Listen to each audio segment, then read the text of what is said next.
अस्सलाम वालेकुम dear student, क्या हाल है? सब खैरियत से है? साई सीन में मैं आपको वेलकम करता हूं।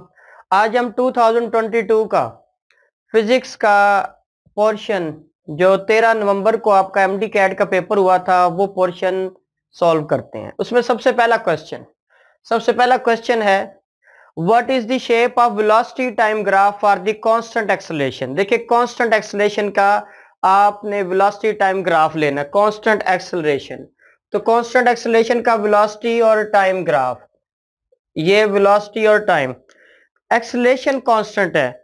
देखो भाई सुनो, स्ट्रेट लाइन, अगर मैं ये स्ट्रेट लाइन लगा देता हूं तो वेलोसिटी और टाइम ग्राफ का स्लोप क्या होता है? आपको मैंने ये बात पहले भी अपने लेक्चर में बताई है कि स्लोप वेलोसिटी टाइम ग्राफ का एक्सेलरेशन होता है। और स्लोप कांस्टेंट है, स्लोप कांस्टेंट है। अगर स्लोप कांस्टेंट है तो एक्सेलरेशन भी कांस्टेंट होगा। तो इसकी राइट ऑप्शन क्या बनेगी? इसकी राइट ऑप्शन बनेगी स्ट्रेट लाइन। 123 की राइट ऑप्शन बनेगी बीटा, स्ट्रेट लाइन। क्वेश्चन 124 की स्टेटमेंट है, विच of the following is the correct definition of variable velocity. Variable velocity की डेफिनेशन, वेरिएबल वेलोसिटी की डेफिनेशन है अनइक्वल डिस्प्लेसमेंट, डिस्टेंस नहीं, unequal displacement in equal intervals of time, unequal displacement in equal interval of time. तो ये कौन C option बनती है? Unequal displacement in equal intervals of time, ये चार्ली ऑप्शन बनेगी। राइट। 125 है, a stone thrown horizontally from a top of a tall building follows the path. अब देखो ना, एक पत्थर आप किसी हाइट से सामने फेंकते हैं तो ये मोशन कौन सी होगी? मुझे ये बता दीजिए। ये प्रोजेक्टाइल मोशन है। प्रोजेक्टाइल मोशन का पहले ही एमसीक्यू आपको पता है, प्रोजेक्टाइल मोशन का पाथ कौन सा होता है? पैराबोलिक होता है। प्रोजेक्टाइल मोशन का पाथ पैराबोलिक होता है। तो 125 की ऑप्शन क्या बनेगी? ये बनेगी पैराबोलिक।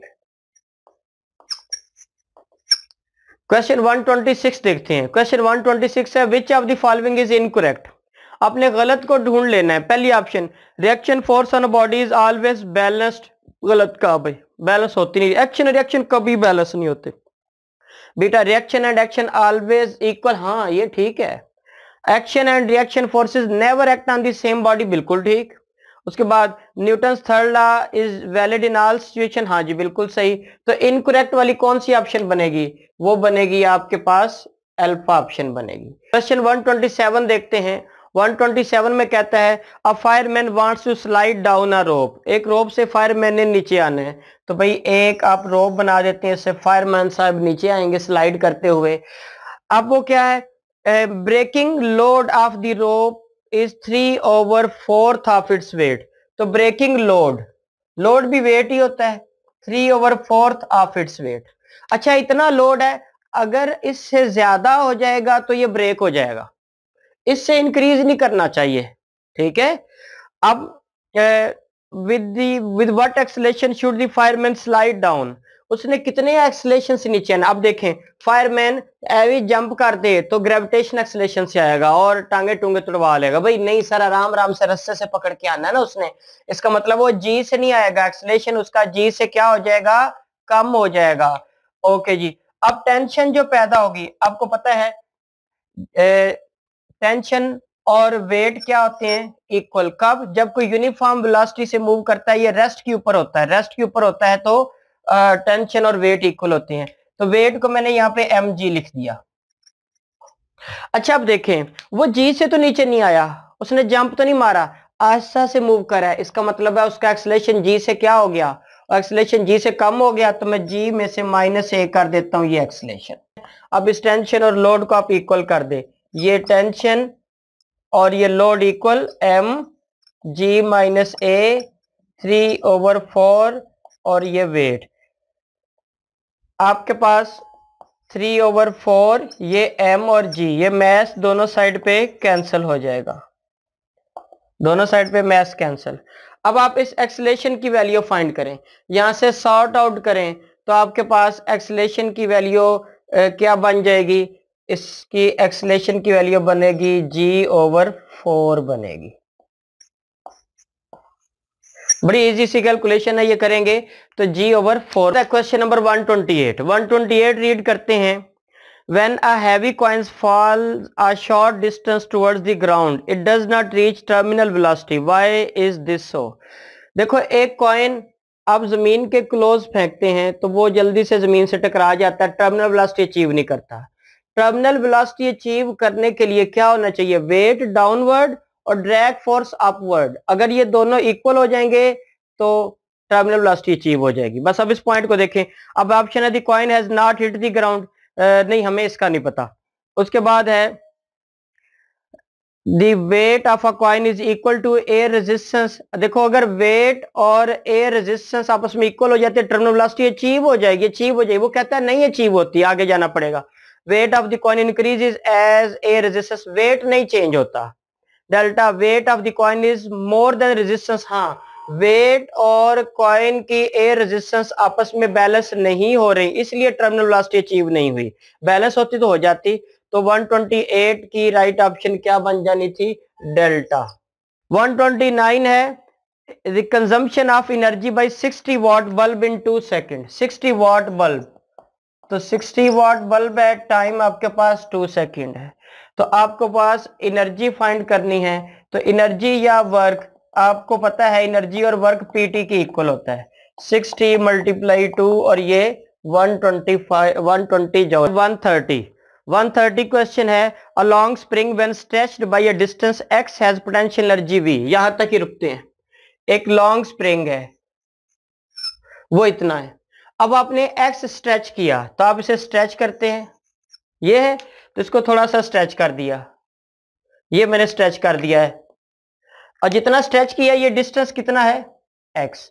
और यहां पर इसकी पोटेंशियल एनर्जी, आपको पता है पोटेंशियल एनर्जी का फॉर्मूला होता है 1/2kx²। उसने कहा है पोटेंशियल एनर्जी u नहीं है, उसको u नहीं पसंद, तो नहीं पसंद तो v कह दें, हमें कोई एतराज नहीं है, उनको कह दो जाके। तो जब x एक्सटेंशन होगी तो आपके पास पोटेंशियल एनर्जी v होगी। अब वो फर्दर क्या कहता है? फर्दर वो कहता है on increasing the stretching to nx, तो आप x को अब nx से रिप्लेस कर दें, तो इसमें चेंज कर दें, v प्राइम कह दिया, 1/2k x की जगह nx और ये स्क्वायर आ जाएगा। इसे सॉल्व कर लें, 1/2k n² और x²। जो एक्स्ट्रा पैरामीटर है वो कौन कौन से हैं? 1/2k और x², ठीक है, इनके साथ n² extra parameter. 1/2k x², इसे तो हम v कहते हैं, देखो ना, v 1/2k x² है, 1/2k x² को v कह दिया, और साथ एक्स्ट्रा क्या? n² आया। तो इसकी पोटेंशियल एनर्जी क्या बन जाएगी? n² v बने। 131 की स्टेटमेंट पढ़ता हूं, कहता है ignoring the details associated with the friction extra force exerted by the arm and leg muscles and other factor. कहता है सब कुछ इग्नोर कर दें, सब कुछ ही कर दो, ठीक हो गया। अच्छा, उसके बाद एथलीट्स रन करता है काइनेटिक एनर्जी से और ग्रेविटेशन पोटेंशियल एनर्जी में बदल जाती है। भाई यहां तक ही पढ़ना काफी है, हमें सारी बात समझ आ गई। काइनेटिक एनर्जी किस में बदलती है? पोटेंशियल एनर्जी में बदलती है। तो आपको पता है काइनेटिक एनर्जी में चेंज होगा वो पोटेंशियल एनर्जी की इक्वल होगा, तो हाफ m v² और पोटेंशियल एनर्जी mgh।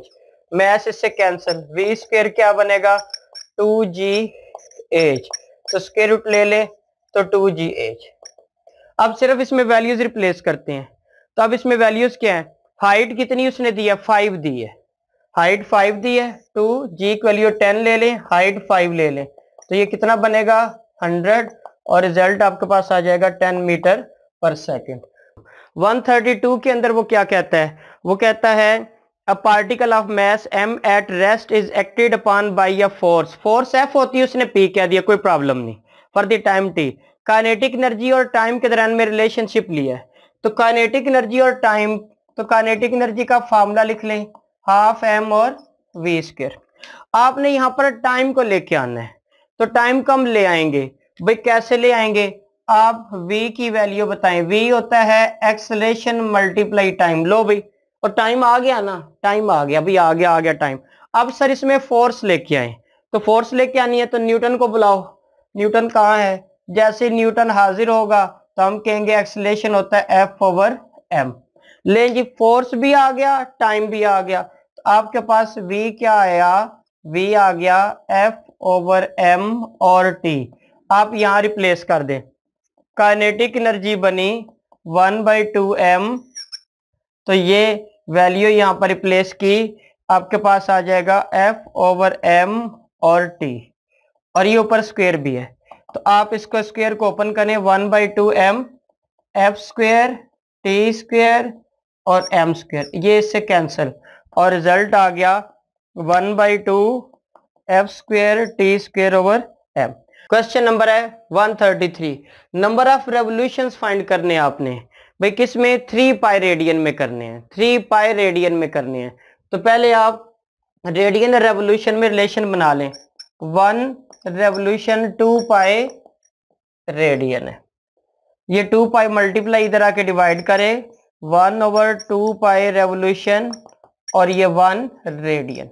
आपने 3 पाई रेडियन के अंदर नंबर ऑफ रेवोल्यूशंस फाइंड करने हैं, तो 3 पाई को दोनों साइड पे मल्टीप्लाई कर दें, ये आपके पास बन जाएगा 1/2 पाई रेवोल्यूशन, इधर भी मल्टीप्लाई कर दें 3 पाई और ये रेडियन, ये पाई से कैंसिल, पाई से कैंसिल, और ये क्या बना, ये देखो ये 3 है और ये 2 है, ये मिलके बनेगा 3/2 रेवोल्यूशंस। क्वेश्चन नंबर 134 रीड करता हूं, a flywheel is rotating at 3 radian per second, तो एंगुलर वेलोसिटी दे दी उसने 3 रेडियन पर सेकेंड।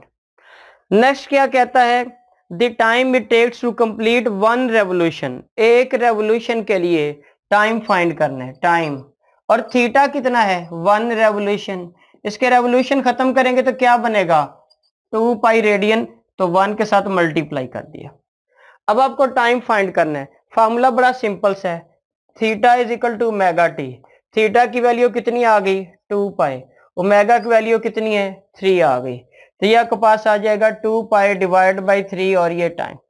अब पाई की वैल्यू क्या होती है 3.14, तो यहाँ पाई की वैल्यू लगा दें, आप पाई की वैल्यू लगाएं, इधर ही मैं लिख देता हूं, तो time is equal to 3.14 divided by 3, ये बनेगा 6.28 डिवाइड बाई 3, 3 2 टाइम 6 आएगा, 3 अगर 2 पे कैंसिल नहीं होता 0 आएगा, तो फिर 3 6 टाइम 18, ये अप्रोक्सीमेटली क्या 2.1 बनेगा। नेक्स्ट क्वेश्चन है 135, a fighter plane is moving in a vertical scale of radius r, its minimum velocity, ये आपको पता है, एक न्यूमेरिकल है चैप्टर नंबर 5 का, फाइटर प्लेन वर्टिकल में सर्कल में मूव कर रहा है, तो अब आप अगर सर्कल में मूव कर रहा है तो आपको बताना है हाईएस्ट पॉइंट पे इसकी वेलोसिटी, तो हाईएस्ट पॉइंट पे अगर वो सर्कल पे मूव कर रहा है तो देखो भाई हाईएस्ट पॉइंट के ऊपर उसके वेट किधर को होगा डाउनवर्ड, और सेंटीपिटल फोर्स कौन बनेगी, सेंटीपिटल फोर्स वेट के इक्वल होगी, तो आप यहाँ लिख सकते हैं centripetal force is equal to weight, weight है m और g, सेंटीपिटल फोर्स है mv²/r, मैस यहाँ से कैंसिल, r इस साइड पर ले आए, v² क्या बन गया gr, दोनों साइड पे स्क्वायर रूट ले लें तो ये बन गया gr, square root gr। Question number 136, which of the following increase by increasing amplitude,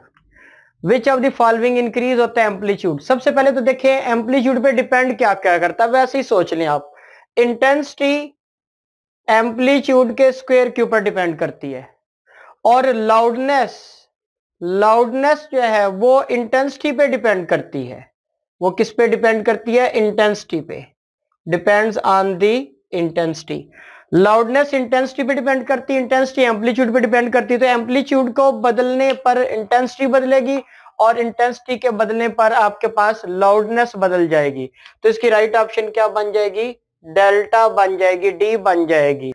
137 question में वो कहता है an airplane travel at a speed of 0.5 v, जबकि v स्पीड ऑफ साउंड है, तो एयरप्लेन मूव कर रहा है टुवर्ड्स द स्टेशनरी ऑब्जर्वर, तो सोर्स मूव कर रहा है स्टेशनरी ऑब्जर्वर की जानिब, तो 4 केस आपको पता है ना, उन 4 केस में कौन सा बनेगा, source is moving towards stationary observer, ठीक है, तो source is moving towards stationary observer, आप इसमें फार्मूला देखिए, और फार्मूला क्या बनेगा, फार्मूला बनेगा stationary observer v/v minus us multiply f, v speed of the source, airplane की स्पीड कितनी है 0.5 v, तो v यहां पर लिखा है 0.5 V और फ्रीक्वेंसी उसने कितनी दी है, 200 दी है, फ्रीक्वेंसी 200 है। अब V1 में से 0.5 माइनस करें, 0.5V बनेगा, मल्टीप्लाई 200, ये इससे कैंसिल हो गया। 0.5 200 डिवाइडेड बाई 0.5 ये क्या बनेगा, 400 हर्ट्ज बन जाएगा। तो 137 की राइट ऑप्शन अल्फा बन जाएगी। 138 में रीड करता हूं, if the wavelength of light coming from a Galaxy shifts towards the red and spectrum, तो बात ही क्लियर होगी। रेड एंड स्पेक्ट्रम, देखो मैंने आपको ये बात बड़ी अच्छी तरह समझाई हुई है। रेड एंड स्पेक्ट्रम कब होता है, जब वेवलेंथ इंक्रीज हो, और वेवलेंथ कब इंक्रीज होती है, जब सोर्स मूव करके अवे जाता है, अवे को रिसीड भी कहते हैं। तो चेक करें, moving away from the earth, red shift, receding, one है 139। 139 में shortest distance between any two points in phase, तो इन फेज में शॉर्टेस्ट डिस्टेंस, देखो भाई ये आपके पास एक वेव है, इन फेज इसमें कौन से दो पॉइंट हैं, ये P और Q, ये सबसे क्लोज पॉइंट है जो इन फेज हैं। ये भी अपवर्ड मूव करेगा और ये भी यहाँ पे अप मूव करेगा। P और Q दोनों इन फेज हैं, इन फेज हैं, इनके दरमियान में सेपरेशन एक वेवलेंथ की इक्वल है। तो इसकी ऑप्शन क्या बनेगी, 139 की वेवलेंथ, और वेवलेंथ कौन सी है, चार्ली, ऑप्शन बनती है सी बनती है। In the absence of resistive forces एक ऑसिलेटिंग स्प्रिंग कब रुकेगा, या ऑसिलेटिंग बॉडी कब रुकेगी, ऑसिलेशन खत्म कब होगी। देखो मैं ना आपके सामने बनाता हूं एक सिंपल पेंडुलम, सिंपल पेंडुलम ने मूव करना है, अपनी पोजीशंस को बदलते रहना है। अब जरा सोचें इस पे फोर्सेस कौन कौन सी है, ग्रेविटेशनल फोर्स है और बाकी इस पे रेजिस्टिव फोर्स है, जिसमें फ्रिक्शन भी आएगी, एयर फ्रिक्शन भी आएगी। रेजिस्टिव फोर्सेस सारी खत्म कर दें सर, सब खत्म कर दें, इसे रोकने वाला कोई नहीं होगा। तो सर ग्रेविटी नहीं रोकेगी, भाई नहीं, ग्रेविटी कंजर्वेटिव फोर्स है, ये एनर्जी स्टोर होती है। एक बॉडी जितनी डाउनवर्ड आएगी तो उसके पास पोटेंशियल एनर्जी काइनेटिक में बदल जाएगी, और आपको पता है conservation of energy, conservation of energy, तो आपके पास काइनेटिक एनर्जी जैसे जैसे ऊपर जाएगी उसमें लॉस होगा, पोटेंशियल एनर्जी बढ़ती जाएगी, वही पोटेंशियल एनर्जी फिर काइनेटिक बन जाएगी। तो जितनी पोटेंशियल एनर्जी बनेगी उतनी ही काइनेटिक में कन्वर्जन होगी, जितनी काइनेटिक होगी उतनी पोटेंशियल में होगी। सर ये अनबैलेंस कब होते हैं, रेजिस्टिव फोर्स की वजह से। और रेजिस्टिव फोर्स तो क्वेश्चन वाले ने क्या कहा, है ही नहीं, और जब है ही नहीं तो इसे रुकना भी कब है, भाई नहीं रुकना, और सुन लो मेरी बात, और नहीं रुकना। तो इसका आंसर क्या बनेगा, क्वेश्चन नंबर 141 क्वेश्चन है, mechanical waves are not generated by, तो पहली ऑप्शन है इलेक्ट्रिक एंड मैग्नेटिक फील्ड से मैकेनिकल वेव नहीं जनरेट हो सकती, तो राइट ऑप्शन अल्फा बनेगी। 142 है, reducing the mass m of a suspending body to 1/4 will change the frequency of oscillation। तो frequency of oscillation का फार्मूला देख लें, frequency of oscillation का फार्मूला, फ्रीक्वेंसी का फार्मूला 1/2 पाई K/m, ये फ्रीक्वेंसी का फार्मूला है। अब उसने क्या कहा है, फ्रीक्वेंसी फाइंड करनी है जब मैस को 1/4 कर दें। मैं इसी फार्मूले को F प्राइम लगा दिया, 1/2 पाई के, मैस को क्या किया, और बोलो क्या किया, चेक करो, m/4 कर दिया, और m/4 कर दिया, ये 4 यहाँ पे ऊपर पहुंच जाएगा। जब ऊपर पहुंच जाएगा तो फ्रीक्वेंसी F प्राइम 1/2 पाई, ये 4 आ गया स्क्वायर रूट 4K/m। अच्छा, अब ये जो 4 का स्क्वायर रूट लेंगे तो ये क्या बनेगा, ये 2 बनेगा। अगर ये 2 बनेगा तो 1/2 पाई स्क्वायर रूट K/m, जो 2 बना एक्स्ट्रा वो मैंने यहां पे लगा दिया। बाकी पैरामीटर ये जिसे मैंने सर्कल किया ये तो वही पैरामीटर है, frequency 1/2 pi square root K/m। इस सारे को मैं पहली फ्रीक्वेंसी कह देता हूं F, और ये पैरामीटर आपके पास आ गया 2, तो फ्रीक्वेंसी कितनी बन जाएगी, फ्रीक्वेंसी बनेगी 2 टाइम, तो 2 टाइम फ्रीक्वेंसी कौन सी ऑप्शन बनेगी, beta is the right option. तो क्वेश्चन में कहता है distant star is receding from the earth, कहानी यहाँ पे हमें समझ आ गई, रिसीड कर रहा है, रिसीड कर रहा है, तो डॉपलर इफेक्ट का कौन सा आपको पता चल जाएगा केस, इसमें सोर्स मूव करके अवे जाता है, सोर्स मूव करके अवे जाता है। बाकी स्पीड ऑफ लाइट की वैल्यू भी दी उसने, speed of the distant star भी दे दी, फ्रीक्वेंसी भी दे दी। अब आपने अपेरेंट फ्रीक्वेंसी फाइंड करनी है। फार्मूला देखें जी, फार्मूला एफ डी, फार्मूला क्या है, रिसीडिंग अवे, सोर्स रिसीड कर रहा है, दूर जा रहा है, तो फार्मूला होता है V over V plus US multiply F, ये फार्मूला है। अब इनमें सारी वैल्यूज लगाते हैं। अच्छा V क्या है, V उसने कहा स्पीड ऑफ द लाइट है 3×10⁸ मीटर पर सेकेंड, ये लगाना आपने। तो V की जगह मैंने C लगाऊंगा, ये बनेगा 3×10⁸। फिर V की जगह C लगाया 3×10⁸। US की वैल्यू 1.40 10⁻7 और फ्रीक्वेंसी की वैल्यू उसने कितनी दी है 4.57 10 कितनी बनी भाई 14। अच्छा सबसे पहले तो इधर डिनोमिनेटर में वैल्यूज को खत्म करने हैं, पहले आप क्या करें, इन दोनों की पावर्स को सेम करें, 10⁸ और 7 तभी ऐड होंगे ना। तो अब आप क्या करें, 8 को 7 में बदलें, तो एक 0 इसको दे दें, तो आपके पास बनेगा 3×10⁸ और एक 0 इसे दिया मैंने 30×10⁷ प्लस 1.40 10⁻7 और ये वैल्यू ऐसे ही आ गई 10⁻14।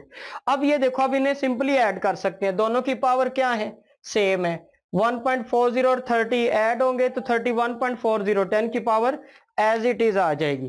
तो अब आप देखो भी क्या बना, 3×10⁸ आया, ये आ गया 4.57 10⁻14 और देखिए भाई 31.40 10⁻7 बन गया। और समझ आ गई, जल्दी से ये 3 इसे कट दे, 3 वन टाइम 1 पे नहीं कट हो सकता, ये 0 बन गया, 14 बन गया, 3 क्या बनेगा 4 टाइम 12 20 बन गया, 3 6 टाइम 18 अप्रोक्सीमेटली ये बन गया, और साथ ये 10⁻7। अब यहां पे ही देखें, इसका हम रिजल्ट निकाल सकते हैं, कैसे निकालेंगे, देखो भाई ऊपर है, आप देखें 10⁻7 है, इससे कटेगा 7 बना, ये 8 और 7 मिलके क्या बन गया 15 बन गया 15। तो मैं इस वैल्यू को लिखता हूं 3×10⁻, ये 3 तो कैंसिल हो गया, ठीक है 3 आपके पास कैंसिल हो गया, ये आ गया 4.57 और ये 10.46 और ठीक हो गया ना, 8 और 7 15। अब यहाँ पे आंसर आ चुका है, आ गया भैया आंसर, कैसे सर आंसर आया, ये 10.46 है। अब फिलहाल 46 को आगे हाथ बांधे, तू जा यहां से, तो इसको छोड़ दे, तो ये 10 आ गया, 10 एक 0 इससे कैंसिल हो गया, 14 बन गया। तो अब यहाँ पे क्या था, इक्वल लिखा था ना, मैं इक्वल की जगह क्या कर देता हूं, लेस कर देता हूं, क्योंकि इसकी वैल्यू मैंने 46 की वैल्यू नीचे लिखी, 46 की वैल्यू लिखी, तो इसको मैंने खत्म कर दिया, तो ऊपर आपके पास क्या ये आ गया 4.57 10⁻14। तो क्योंकि मैंने 46 की वैल्यू निगलेक्ट किया है, इसकी वैल्यू इससे थोड़ी सी कम आएगी, क्योंकि 46 ने भी तो कट करके उसकी वैल्यू कम करनी ना, तो हम क्या कहेंगे, इसका रिजल्ट 4.57 10⁻14 से थोड़ा सा कम होगा। अब सारी ऑप्शंस चेक करें, उन ऑप्शंस में एक वैल्यू है 4.37 10⁻14, यही वैल्यू वाई द जो से थोड़ी सी कम है, यही राइट ऑप्शन होगी, और इसकी राइट ऑप्शन क्या बन जाएगी, बीटा क्वेश्चन की ऑप्शन। क्वेश्चन 144 है, thermodynamics is that branch of physics in which we study. तो क्या स्टडी करते थर्मोडायनेमिक्स में, हीट और मैकेनिकल एनर्जी का रिलेशन देखते हैं ना, हीट और मैकेनिकल एनर्जी का रिलेशन, ये तो अल्फा ऑप्शन में ही है, तो इसका आंसर अल्फा ही बन जाएगा। ये तो बड़ी आसान था, बहुत ही इजी। क्वेश्चन 145 है, when a gas is compressed isothermally product of its pressure and volume during the process. तो आपने 145 के अंदर क्या बनेगा, प्रेशर और वॉल्यूम कांस्टेंट, बॉयल्स लॉ पढ़ा है ना, ये कब अप्लाई होता है, जब टेम्परेचर कांस्टेंट हो, तब अप्लाई होता है जब टेम्परेचर कांस्टेंट होना, उसने आइसोथर्मली कहा है तो टेम्परेचर कांस्टेंट। अब क्या होगा, देखो गैस को कंप्रेस करें या एक्सपेंड करें, तो प्रेशर और वॉल्यूम की प्रोडक्ट क्या रहती है कांस्टेंट, तो इसका रिजल्ट क्या होगा, बीटा ऑप्शन कांस्टेंट बन जाएगी। क्वेश्चन 146 में वो क्या कहता है, कहता है temperature of given mass of gas change होता है 150 सेल्सियस से 300 सेल्सियस। तो टेम्परेचर है एक T1 और एक T2, T1 टेम्परेचर है 150 सेल्सियस और T2 टेम्परेचर कितना है 300 सेल्सियस। सबसे पहले तो आप इन्हें केल्विन में बदल लें, 150 प्लस 273 ये, और इसको बदल लें 300 प्लस 273, इन दोनों को ऐड कर लें तो क्या बनेगा, ये 323 केल्विन में बदल गया। ठीक है, अच्छा उसके बाद आ गया यहां पर देखें, ये 573 केल्विन बन गया, और यहां तक ठीक है ना। अब आगे पढ़ते हैं, आगे वो कहता है आइसोबैरिक प्रोसेस है, इसका मतलब प्रेशर उसके अंदर सेम है, और वॉल्यूम ऑफ द गैस क्या हो जाएगा, volume of the gas. Isobaric pressure, तो फार्मूला आपके पास क्या आ गया, फार्मूला आ गया V प्रोपोर्शनल टू T, क्योंकि प्रेशर यहां पर होना है कांस्टेंट, तो V2 over V1 T2 divided by T1। Simple values लगाएं, रिजल्ट आ गया। टेम्परेचर T2 की वैल्यू कितनी है, ये वैल्यू कितनी है 573, टेम्परेचर T1 की वैल्यू कितनी है 323। अच्छा अब यहां पर देखें 323 573 का हाफ नहीं है, इसका डबल करेंगे तो क्या बनेगा 646 बनेगा। तो ये अगर कट करेंगे, कट करने से इसकी वैल्यू लेस देन 2 आएगी, इसकी वैल्यू 2 से कम होगी, लेस देन 2 होगी, लेस देन 2 होगी, लेस देन डबल होगी, क्योंकि ये वैल्यू 2 पे तो कट नहीं होते हैं, उससे कम पे। तो आप ऑप्शन देख लें कौन सी, less than double, right option आपके पास डेल्टा बन जाएगी। अच्छा बच्चों आप क्वेश्चन नंबर 147 देखते हैं। 147 में वो कहता है एक कैपेसिटर को एक सेल से अटैच कर दिया आपने, ये देखिए जी एक कैपेसिटर है, आप इस कैपेसिटर को एक सेल से अटैच कर दें, ये हमने इसे एक सेल से अटैच कर दिया, की अटैच कर दी, बदले में इसकी एनर्जी U है और कैपेसिटेंस तो ऑलरेडी C होगी। अच्छा साथ चार्ज जो इसके ऊपर स्टोर होगा वो भी Q है। अब वो कहता है ये सेल उतारें, उतार के फेंक दिया, अब क्या करें, एक और कैपेसिटर इसके साथ अटैच कर दें। ले सर हमने कर दिया एक और कैपेसिटर, और क्या चाहते हैं आप, लीजो भी, ये मैंने इसके साथ दोनों। अब देखो एनर्जी U जो पहले एक के पास थी अब दोनों में शेयर हो जाएगी ना, तो वही कहता है फाइनली इन दोनों के पास अलग अलग कितनी एनर्जी होगी। तो सिंपली एनर्जी का फार्मूला आप लगा लें, एनर्जी का फार्मूला है 1/2 CV²। ठीक है, अब एनर्जी चेंज होगी तो मैं इसके साथ प्राइम लगाया। अब मैं ना एक कैपेसिटर की एनर्जी लेने लगा हूं, सिर्फ एक कैपेसिटर की, तो एक कैपेसिटर की कैपेसिटेंस C है, दूसरे की भी C है, इक्विवेलेंट चेंज होके 2C बन जाएगी, लेकिन नहीं भाई मैं एक ही की ले रहा हूं, C होगी। अब पोटेंशियल अब एक का क्या होगा, क्योंकि शेयर होके कुछ पोटेंशियल इधर भी चला गया और पोटेंशियल इधर चला गया ना, पीछे इसका कितना पोटेंशियल होगा, वो पोटेंशियल अब मैं लेता हूं। तो पोटेंशियल का फार्मूला क्या होता है, वो होता है Q डिवाइडेड बाई क्या हो जाएगा, C बन जाएगा। अच्छा Q ओवर C।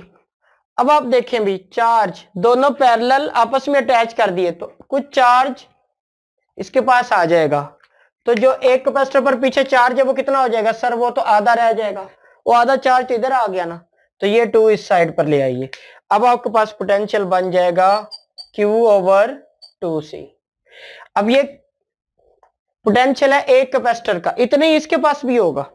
अब इसकी वैल्यू को आप यहां पर रिप्लेस कर दें, रिप्लेस कर दें तो मैं यहां पर अब इसकी एनर्जी लिखता हूं, ये देखिए भाई U प्राइम 1/2C आ गया, और V की जगह आ जाएगा Q ओवर 2 और C, और ये सारे का स्क्वायर रूट, स्क्वायर आ गया, ये Q square divide by 4C², C इससे कैंसिल, 4 एक्स्ट्रा पैरामीटर है, एक्स्ट्रा पैरामीटर को आप बाहर ले जाएं, आपके पास क्या बन जाएगा, एक्स्ट्रा पैरामीटर 4 1/4, इसको अलग कर दिया, बाकी सारा 1/2 Q square divided by C। और ये एनर्जी का फार्मूला देखा है, एनर्जी के फार्मूलाज में ये भी एनर्जी का फार्मूला है सर, अगर ये भी एनर्जी का फार्मूला है तो हम इसे U कह देते हैं। तो देखो भाई नई वाली एनर्जी U प्राइम अब क्या होगा, U डिवाइडेड बाई 4 बन जाएगी, तो इसका आंसर U डिवाइडेड बाई 4, और इसकी राइट ऑप्शन क्या बन जाएगी, बीटा राइट ऑप्शन बन जाएगी। क्वेश्चन 148 है, what is the potential difference between the points in electric field, it takes 600 joule energy to move a charge 2 coulomb. तो पोटेंशियल डिफरेंस आपको फाइंड करना है। पोटेंशियल डिफरेंस का फॉर्मूला होता है W is equal to Q V, और यही है ना पोटेंशियल डिफरेंस। वैल्यू आपके पास कितनी है, इसकी वैल्यू है 600, और चार्ज की वैल्यू कितनी है 2 कूलम। ये इससे कैंसिल होएगा, 300 जॉल एनर्जी आ जाएगी, सॉरी पोटेंशियल आ जाएगा। क्वेश्चन नंबर ये आपके पास आ गया 148। उसके बाद है question 149। Gauss's law can not be used to find which of the following quantity. तो गॉसेस लॉ क्या यूज नहीं कर सकते, गॉसेस लॉ परमिटिविटी यूज नहीं करते। परमिटिविटी या फ्री स्पेस की वैल्यू है, पर यहाँ परमिटिविटी का है, ओवरऑल परमिटिविटी, वो फाइंड नहीं कर सकता। इसकी ऑप्शन डेल्टा बन जाएगी। ठीक हो गया। 150 क्वेश्चन 150 में कहता है विच of the following statement is true. इनमें से सही कौन सी है। चार्ली ऑप्शन पे देखें, gravitational force is much weaker then the electrostatic force, ये बिल्कुल बात सही है, तो चार्ली ऑप्शन इसकी। क्वेश्चन 151 में कहता है कूलम्स कांस्टेंट के डिपेंड्स। भाई कूलम्स कांस्टेंट आपको पता है मीडियम की नेचर पे डिपेंड करता है और सिस्टम ऑफ यूनिट्स पे डिपेंड करता है, तो 151 की राइट ऑप्शन क्या बन जाएगी, डेल्टा बन जाएगी। उसके बाद आ गया 152। क्वेश्चन नंबर 152 में कहता है a charge particle is moving in uniform electric field. Charge particle है, यूनिफॉर्म इलेक्ट्रिक फील्ड है। अगर ये मैंने यूनिफॉर्म इलेक्ट्रिक फील्ड बना दी, यूनिफॉर्म इलेक्ट्रिक फील्ड की क्या डेफिनेशन है, वो पता है ना, दो लाइनें, क्या, यूनिडायरेक्शनल एंड इक्वी स्पेस्ड। अगर दोनों के दरमियान में सेपरेशन सेम है और इनकी डायरेक्शन भी सेम है, तो हम क्या कहेंगे, हम कहेंगे ये क्या बन गई, यूनिफॉर्म इलेक्ट्रिक फील्ड बन गई। अच्छा, अब यूनिफॉर्म इलेक्ट्रिक फील्ड में एक चार्ज को आपने रखा और उसने इलेक्ट्रिक फील्ड के साथ मूव किया, कहता है विच quantity has a constant value और नॉन जीरो वैल्यू। तो अब चार्ज को यहां पे रख देते हैं और ये यूनिफॉर्म जा रही है। आपको पता है फार्मूला क्या होता है, एक है फार्मूला इलेक्ट्रिक फोर्स का और एक जो मिस्टर न्यूटन ने दिया था, न्यूटन एमए कहता है, और इलेक्ट्रिक फोर्स का फार्मूला है क्यू ई।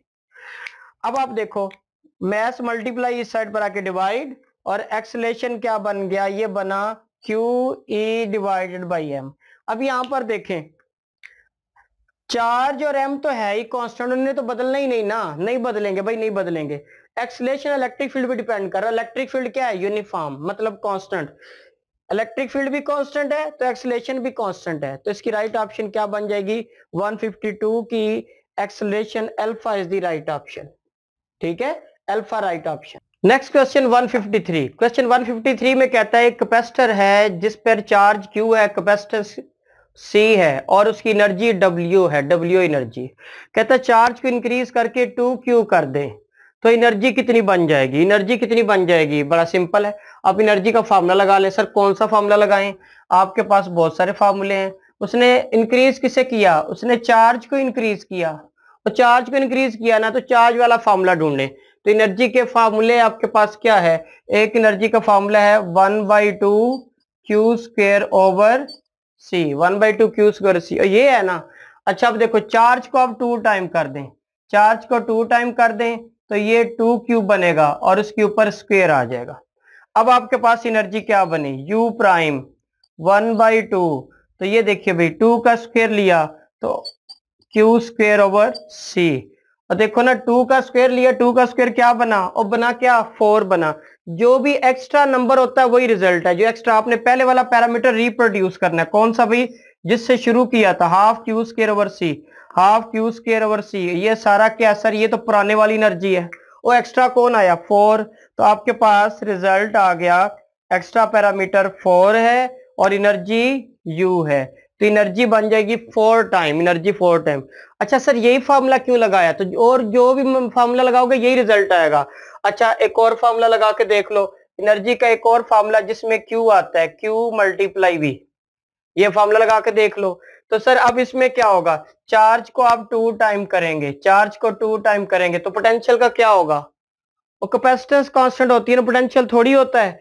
तो अब आपके पास फार्मूला आप देख लीजिए, Q is equal to C multiply V। आपके पास देखो भाई C क्या है, कांस्टेंट है, चार्ज कितना हो गया, 2 टाइम हो गया, और चार्ज 2 टाइम हो गया तो चार्ज और पोटेंशियल यहाँ डायरेक्टली है, तो पोटेंशियल भी क्या हो गया 2 टाइम। तो अब आप अगर ये फॉर्मूला लगाएंगे तो कांस्टेंट जेन में रखना है, इसमें 1/2 के अलावा कोई कांस्टेंट नहीं है। चार्ज भी बदलना है और पोटेंशियल भी बदलना है। चार्ज हुआ 2 टाइम तो पोटेंशियल भी 2 टाइम। आप यहां पर पोटेंशियल की वैल्यू भी लगाएंगे तो आपके पास आ गया 1/2 और ये Q और ये V। तो सर 2 कहां लगाया है, ये देखो भाई 2 और 2। एक्स्ट्रा नंबर आपका रिजल्ट, एक्स्ट्रा नंबर क्या है 2 × 2। तो ये 2 × 2 4 बना, इस 4 को मैंने अलग कर लिया और आपके पास आया 1/2 चार्ज और मल्टीप्लाई पोटेंशियल 4 1/2 QV क्या होता है, ये आपके पास है एनर्जी U प्राइम। तो इससे भी देखो रिजल्ट 4 टाइम आया। जो फॉर्मूला लेंगे रिजल्ट ने क्या आना है, वो कुछ तो बोलो, 4 टाइम ही आना है। क्वेश्चन 154 में कहता है how much potential will be drop across the close switch. Close switch हम ओपन भी देखेंगे क्लोज भी देखेंगे, जरा इधर ही रुको। अच्छा आप देखें भाई, मेरे पास ये एक सेल, इस सेल में ये एक स्विच लगा दिया और इसके साथ कोई मैंने रेजिस्टेंस भी लगा दी, ठीक हो गया। अब आपके पास आ गया 10 वोल्ट, ये ओपन है, ये स्विच क्या है बताओ भाई, और ये स्विच ओपन है ना, ओपन है, ओपन स्विच, ओपन स्विच। अच्छा अब आप ओपन स्विच के गिर्द कितना पोटेंशियल होता है, याद रहे ओपन स्विच के गिर्द जितना पोटेंशियल होगा वो सारा इस ओपन स्विच के अक्रॉस चला जाता है। ओपन स्विच जितने कंपोनेंट्स लगे होते हैं ना सर्किट में, पोटेंशियल उन सब में डिवाइड होता है, उन सब में डिवाइड। अच्छा अब आप देखें, आप इस स्विच को क्लोज करेंगे, क्लोज करेंगे, इन दो पॉइंट्स के दरमियान में रेजिस्टेंस चेक करें, पोटेंशियल क्या होता है V = I × R। आप इन दोनों के दरमियान में रेजिस्टेंस चेक करें, सर है ही नहीं, वो एक स्विच में कहा, यहां तो रेजिस्टेंस नहीं होगी ना, ये तो कॉपर का बना हुआ और इनके दरमियान में तकरीबन ऑलमोस्ट रेजिस्टेंस 0 ओम होगी। सर यहाँ पे अप्रोक्सीमेटली अगर रेजिस्टेंस 0 है तो पोटेंशियल का डिफरेंस भी कितना हो जाएगा, 0 होगा। तो हम क्या कहेंगे, स्विच को क्लोज कर दें तो पोटेंशियल हमारे पास 0 बन जाएगा। और ओपन स्विच में क्या होता है, मैक्सिमम पोटेंशियल ड्रॉप होता है, क्लोज में क्या होता है सर, 0 होता है, क्योंकि पोटेंशियल ड्रॉप किस पे डिपेंड करता है, रेजिस्टेंस पे करता है। 155 क्वेश्चन में 3 वोल्ट की बैटरी कनेक्ट करते सीरीज में एमीटर के साथ 2 ओम की रेजिस्टेंस है, तो आपको करंट फाइंड करना है। तो यार इसमें भी कोई मुश्किल है, करंट I = V/R होगा। V की वैल्यू देख लें, V की वैल्यू है 3 और R की वैल्यू है 2, तो ये 3/2 रिजल्ट आ जाता है 1.5 एम्पियर। तो 1.5 एम्पियर राइट ऑप्शन क्या बन जाएगी, बीटा बन जाएगी। उसके बाद है question number 156, resistivity of a conductor does not depend upon the which of the following. Resistivity mass पे नहीं डिपेंड करती। सर फार्मूला क्या है रेजिस्टिविटी का, rho length over area. Resistivity resistance resistivity पे डिपेंड करती, लेंथ पे और एरिया पे। तो रेजिस्टेंस किस पे डिपेंड नहीं करती, रेजिस्टेंस इसमें कहीं मैस नजर आ रहा है और नहीं कह रहा ना, तो मैस पे डिपेंड नहीं करती, तो इसकी ऑप्शन क्या बन जाएगी, डेल्टा बन जाएगी। 156 क्वेश्चन है 158 है what do the substance whose resistance decrease with increase in temperature. जिनका नेगेटिव टेंपरेचर कोएफिशिएंट होता है वही करते हैं ना, जिनका पॉजिटिव टेंपरेचर कोएफिशिएंट होता है रेजिस्टेंस के साथ उनका टेंपरेचर बताओ भी क्या होता है, और बढ़ जाता है ना। और जिनका नेगेटिव टेंपरेचर कोएफिशिएंट होता है टेंपरेचर बढ़ाने से उनकी रेजिस्टेंस कम होगी, तो negative temperature coefficient right option beta बने। क्वेश्चन 159 में लो वोल्टेज सप्लाई दिया, ईएमएफ दी, इंटरनल रेजिस्टेंस भी दी है और एक्सटर्नल रेजिस्टेंस हीटर की दी है, पावर फाइंड करनी है। इतने सारे पैरामीटर्स हैं, तो इतने सारे पैरामीटर्स हैं, तो अब आपको फार्मूला भी थोड़ा सा लेंथ ही है, ये E²/R और ये आएगा R स्मॉल r और ये स्क्वायर प्लस 4R और ये। अब यहाँ पे वैल्यूज लगा लें, EMF की वैल्यू चेक करें, क्वेश्चन में कितनी 20 है और कैपिटल R की वैल्यू कितनी है 6.5 है, और यहां पर भी कैपिटल R की वैल्यू 6.5 और स्मॉल r की वैल्यू 1.5 और ये स्क्वायर प्लस 4, R की वैल्यू भी लगा दे 1.5 और 6.5। अच्छा अब यहाँ पे क्विकली सी कैलकुलेशन कर ले, ये आपके पास बन जाएगा 400 और ये आपके पास बन जाएगा कितनी वैल्यू 5 है और 5 के ऊपर एक अदद स्क्वायर भी है आपके पास। अब देखें रिजल्ट क्या बना, रिजल्ट आ जाएगा ऊपर आ गया 400 और ये 6.5, नीचे 5 का स्क्वायर आ जाएगा 25 और 4 और 1.5, अगर आप इनको मल्टीप्लाई करते हैं तो ये आपके पास 6 बन जाएगा और ये 6.5 बन जाएगा। ठीक है, अब 6 और 6.5 को जल्दी से मल्टीप्लाई करें, ये 39 बन जाएगा।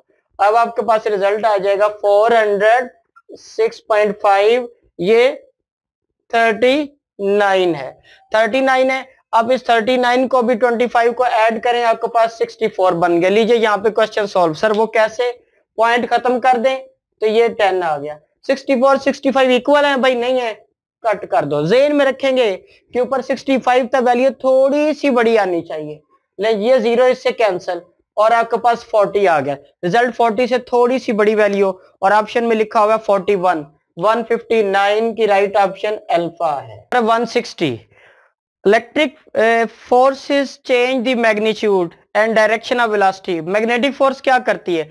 मैग्नेटिक फोर्स डिफ्लेक्टिंग फोर्स है, ये डायरेक्शन बदलती है, डायरेक्शन बदलती है, डायरेक्शन बदलती है बस। तो 160 की राइट ऑप्शन बीटा बन जाएगी, ओनली डायरेक्शन। 161 है which surface has greater magnetic flux in the same magnetic field, each has an area। भाई आपको पता है मैग्नेटिक फ्लक्स नहीं डिपेंड करता, एरिया पे डिपेंड करता है। मैग्नेटिक फ्लक्स किस पे डिपेंड करता है? मैग्नेटिक फ्लक्स बी और ए, इन दो पे डिपेंड कर रहा है और इनके ओरिएंटेशन पे डिपेंड कर रहा है, एंगल पे डिपेंड कर रहा है।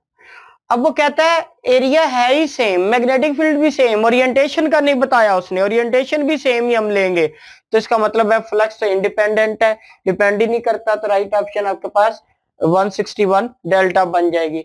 उसके बाद है question 162, the source of magnetic field. Source of magnetic field current होता है, delta current loop. Source of magnetic field current loop होता है और इलेक्ट्रिक फील्ड के लिए आपको सिंपली एक चार्ज चाहिए। 1 मीटर कॉपर रॉड है, लेंथ भी दी है 1 मीटर, स्पीड है 20 मीटर पर सेकंड, मैग्नेटिक फील्ड स्ट्रेंथ 0.6 है। तो आपको इंड्यूस ईएमएफ फाइंड करनी है। इंड्यूस ईएमएफ का फार्मूला आप लगा लें, वो क्या होता है? मैक्सिमम इंड्यूस ईएमएफ का फार्मूला VBL।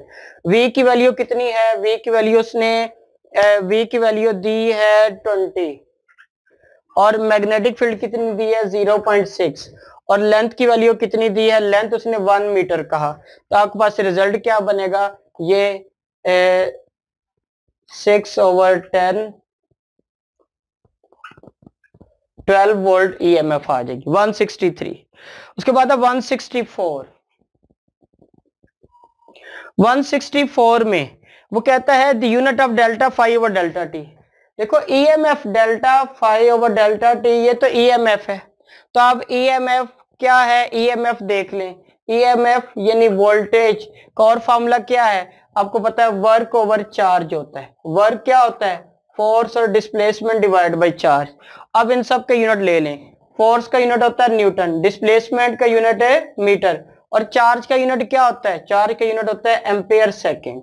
ये आपके पास आ गया न्यूटन मीटर, एम्पेयर सेकेंड को ऊपर ले जाइए, इन दोनों के ऊपर पर आ जाएगा। Newton meter per ampere per second, कौन सी? 164 की ऑप्शन बन गई, चार्ली बन गई। 65 में मैग्नेटिक लेविटेशन में कौन सा प्रिंसिपल होता है? 165 के अंदर Lenz's law. Lenz's law oppose करता होता है, तो वो फ्लोट करती है किसकी बेस के ऊपर? डायमैग्नेटिक मटेरियल अक्सर का यूज किया जाता है और लेंजेस लॉ के मुताबिक वो वर्क करके रिपेल करता है। तो डेल्टा ऑप्शन 165। उसके बाद है क्वेश्चन 166। 166 क्वेश्चन में copper hoop is held vertically east west plane in a uniform magnetic field और नॉर्थ साउथ। आप डायरेक्शन सबसे पहले बना लें। डायरेक्शन ये ईस्ट है, ये वेस्ट है, ये नॉर्थ है और साउथ है। भाई एक सुन लो, नॉर्थ ऊपर को नहीं है भाई, नहीं है। अगर ये ईस्ट है, ये वेस्ट है, सामने नॉर्थ है और इधर आपकी तरफ साउथ है। अब आप क्या करें इसमें, देखें भी वर्टिकली कैसे होगा। आपके पास फर्ज कीजिए एक बुक है, उसने क्या कहा? वो कहता है कॉपर वर्टिकली ईस्ट वेस्ट में पड़ा हुआ है। ये ईस्ट और वेस्ट वर्टिकली है, ऐसे पड़ा हुआ है और ठीक है ऐसे पड़ा हुआ है। अब मैग्नेटिक फील्ड किधर आ रही है? मैग्नेटिक फील्ड नॉर्थ से साउथ आ रही है। मैग्नेटिक फील्ड ऐसे, ये मैग्नेटिक फील्ड इसमें से पास करके इधर से आ जाएगी। अब इसे कैसे रोटेट करें कि फ्लक्स चेंज हो और ईएमएफ इंड्यूस हो जाए। अब इसको कैसे चेंज करें, देखो भाई ईस्ट वेस्ट है, ये ईस्ट वेस्ट की ये डायरेक्शन है। अब सारी की सारी लाइनें इस सरफेस से टकरा रही है ना, उधर से आके सारी लाइनें इस सरफेस से टकरा रही हैं। मैं इसको रोटेट करता हूं, ये देखिए सारी लाइनें ऊपर से गुजर गई, नीचे से गुजर गई, फ्लक्स जीरो हो गया। अब फिर फ्लक्स मैक्सिमम हो गया, फिर फ्लक्स जीरो हो गया। ईस्ट और वेस्ट, ये मार्कर एक्सिस ईस्ट और वेस्ट के दरमियान में, ये देखिए ईस्ट वेस्ट के गिर्द रोटेट कर रहा है। ये देखें एक्सिस ऑफ रोटेशन दरमियान में होना चाहिए, ये मार्कर ईस्ट वेस्ट है, इसके गिर्द रोटेट कर रहा है। तो पता क्या चला, ईस्ट वेस्ट की जानिब वो रोटेट करेगा तो मैग्नेटिक फ्लक्स के अंदर चेंज होगा। तो 166 की राइट ऑप्शन क्या बन जाएगी, बीटा बन जाएगी। 67 है, in transformer there is no, कौन सा कनेक्शन नहीं होता ट्रांसफार्मर के अंदर, आपको पता है मैग्नेटिक कनेक्शन होता है, फिजिकली वो वायर आपस में जुड़ी नहीं होती प्राइमरी सेकेंडरी की, तो इलेक्ट्रिकल कनेक्शन नहीं बन सकेगा। तो नो इलेक्ट्रिकल कनेक्शन, जबकि कौन सा कनेक्शन होगा, मैग्नेटिक कनेक्शन होगा। तो 167 right option beta. 168, when the temperature of semiconductor suddenly drops to 0 Kelvin, semiconductor क्या होता है, ये तो आपकी बुक में एक लाइन है चैप्टर 17 के अंदर, टेम्परेचर 0 कर देते हैं तो सेमीकंडक्टर परफेक्ट इंसुलेटर बन जाता है। तो 168 delta option. Question 169, electron proton neutron alpha particle of same velocity which of them shortest velocity, बड़े आसान है, बहुत आसान है। Electron proton neutron alpha same speed velocity है, तो फार्मूला लगाए लैम्डा इक्वल टू एच और एम भी। देखो भाई सेम क्या है, एच भी सेम है, वी भी सेम है, कहानी खत्म इनकी। और मैस, अब सिर्फ मैस पे डिपेंड करेगा। उसने क्या क्या वेवलेंथ कौन सी होनी, शॉर्टेस्ट वेवलेंथ को एरो मैंने डाउनवर्ड कर दिया तो मैस क्या होगा, इनवर्स है ना, और इनवर्स है तो ऑपोजिट होगा। Mass maximum, wavelength minimum. Mass किसका मैक्सिमम होता है, अल्फा सबसे मोटा होता है, तो अल्फा का मैस ज्यादा होने की वजह से इसकी वेवलेंथ शॉर्टेस्ट होगी। तो 169 की राइट ऑप्शन क्या बनेगी, डेल्टा बन जाएगी। उसके बाद 170 क्वेश्चन 170 है, process of ejection of loosely bound electron from a certain photosensitive absorption photon is called. तो ये तो बात ही बड़ी सिंपल है। 170 उसने डायरेक्टली फोटोइलेक्ट्रिक इफेक्ट का है ना, एमिशन आपने क्या करनी है, फोटोसेंसिटिव से फोटोन की बात की है, एब्जॉर्प्शन ऑफ फोटोन से इलेक्ट्रॉन का निकलना है, और फोटोन एब्जॉर्ब होकर इलेक्ट्रॉन किस में निकलेगा, ये फोटोइलेक्ट्रिक इफेक्ट में निकलेगा। 170 राइट ऑप्शन बीटा बन जाएगी, 170 राइट ऑप्शन बीटा बनेगी। 171 भी साथ ही देख लें, photoelectric effect maximum in photoelectric effect experiment stopping potential. 171 में स्टॉपिंग पोटेंशियल, स्टॉपिंग पोटेंशियल होता क्या है ये तो आपको पता है ना, तो जो करंट को वैनिश करे वो स्टॉपिंग पोटेंशियल वो होता है जहां पे करंट जीरो हो जाता है, उसे स्टॉपिंग पोटेंशियल कहते हैं। और ये कहां लिखा हुआ है, डेल्टा में लिखा हुआ है। 171 की right option. 172 question, line spectrum of hydrogen atom contain spectral lines in the region of. तो 172 में वो क्या कहता है, कितनी लाइंस होंगी, लाइंस हाइड्रोजन के अंदर अल्ट्रावायलेट भी होती है, इंफ्रारेड भी होती है, विजिबल भी होती है, सारी होती है ना यार। तो 172 की राइट ऑप्शन डेल्टा होगी, सारी की सारी। 173, speed of the electron in the first Bohr orbit. First Bohr orbit में स्पीड ऑफ इलेक्ट्रॉन का फॉर्मूला क्या होता है, 2 पाई के E square over N H. ये आपकी बुक के अंदर लिखा हुआ है यार, मैं कोई अपने से थोड़ी लिख रहा हूं। ये इस सारे की वैल्यू कितनी होती है, इस सारे की वैल्यू 2.19 10⁻⁶ होती है अप्रोक्सीमेटली। तो आपके पास है Vn 2.19 10⁻⁶ डिवाइडेड बाई n।